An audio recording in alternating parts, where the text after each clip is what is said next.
कैसे हैं आप लोग? उम्मीद करते हैं अच्छे होंगे। यार ठंड वैसे भी बहुत बढ़ गई है, तो चलिए कुछ आज नया चीज़ हम लोग लेकर आए हैं, वो सीखते हैं और जानते हैं क्या होता है। देखिए पिछले वीडियो में हम लोग वास्तविक संख्याओं तक सीख चुके थे। हमने बताया था कि वास्तविक संख्याएं क्या होती हैं, जब परिमेय और अपरिमेय को मिला लेते हैं तो ऐसी संख्याएं वास्तविक संख्या कहलाती हैं। अब उसी के आगे जुड़ी हुई कुछ कड़ी है, तो देखते हैं। देखिए आप इस तरह की संख्याओं को रूट से निकाल लेते हैं, जैसे √4 है तो आप कहेंगे 2 गुणे 2, एक पेयर बना भाई साहब, जोड़ा तो एक अपना निकल जाएगा। लेकिन जब रूट के अंदर माइनस आ जाएगा तब इस संख्याओं से आप कैसे डील करेंगे? ये संख्याएं क्या होती हैं? तो इन्हीं संख्याओं को हम लोग काल्पनिक संख्याएं कहते हैं। तो इसकी परिभाषा देखिए मैंने बनाई है, मैंने नहीं बनाई है, मैथमेटिशियन लोगों ने बनाई है। ऋणात्मक संख्याओं का वर्गमूल, ऋणात्मक संख्याओं का जब वर्गमूल ले लेंगे वही काल्पनिक संख्या कहलाती है। इसे हम लोग स्मॉल आई से प्रदर्शित करते हैं, जैसे 4i 3i। जैसे देखिए रूट में -4, अब ये डायरेक्ट तो बाहर निकल नहीं पाएगा, क्यों? -2 × -2। अब आप कहें कि -2 बाहर निकल गया, लेकिन माइनस माइनस तो प्लस हो गया ना, तो ये तो खंडन हो गया उसका।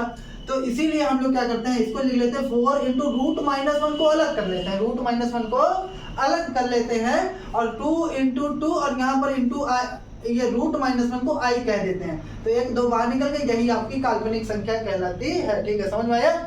चलिए देखिए इसी तरह √-7, 7 × √-1 अलग कर लो, और √-1 को हम लोग i लिख देते हैं। क्या लिख देते हैं? i लिख देते हैं।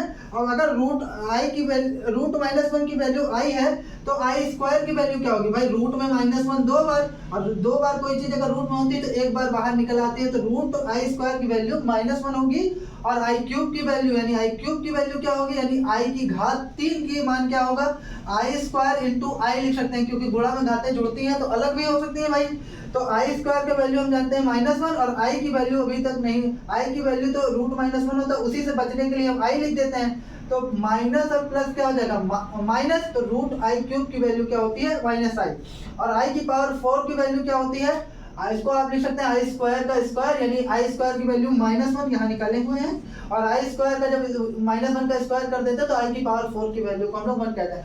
पूरा चैप्टर हम लोग इस पर पढ़ते हैं क्लास 11th में, जिसको हम लोग कहते हैं सम्मिलित संख्या यानी काल्पनिक संख्या। तो लास्ट संख्या आपकी यही है, सम्मिलित संख्या या कॉम्प्लेक्स नंबर। देखिए जब हम एक काल्पनिक संख्या ले लें और एक वास्तविक संख्या ले लें, उसको जोड़ें, घटाएं, गुणा करें और भाग करें, तो ऐसी संख्याएं आपकी सम्मिलित संख्याएं कहलाती हैं। वही डेफिनेशन है, जब हम एक वास्तविक संख्या तथा एक काल्पनिक संख्या को जोड़ते हैं, घटाते हैं, गुणा तथा भाग करते हैं, तो वे सम्मिलित संख्याएं कहलाती हैं। इसे सी के लिखकर उस पर एक लाइन दे देते हैं, उसे काट देते हैं, उसे प्रदर्शित करते हैं।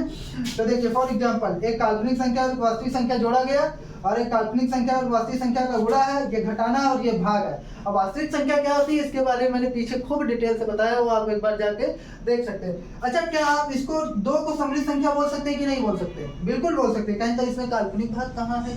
देखिए है, ये ऐसी सम्मिलित संख्या है जिसका काल्पनिक भाग 0 है। क्या है? काल्पनिक भाग 0 है।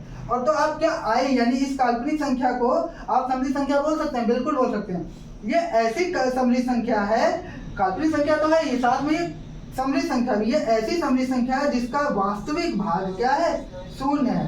तो इस तरीके से हमारा जो होता है पूरा नंबर ऑफ चैप्टर का पूरा नंबर कॉन्सेप्ट आपका समाप्त होता है। और अगर आपको कोई दिक्कत हो यार तो कमेंट बॉक्स में जरूर बताइए। अब हम एक एक नंबर की जो है खोलेंगे, जैसे पूर्ण संख्याओं के पूरे प्रगुण पढ़ेंगे, फिर पूर्णांक के पूरे प्रगुण पढ़ेंगे, परिमेय अपरिमेय सबके प्रगुण पढ़ेंगे, कि 2 परिमेय को जोड़े तो क्या होगा, 2 पूर्णांकों को जोड़े तो क्या होगा, खूब सीखेंगे। ठीक है, दैट्स ऑल फॉर टुडे।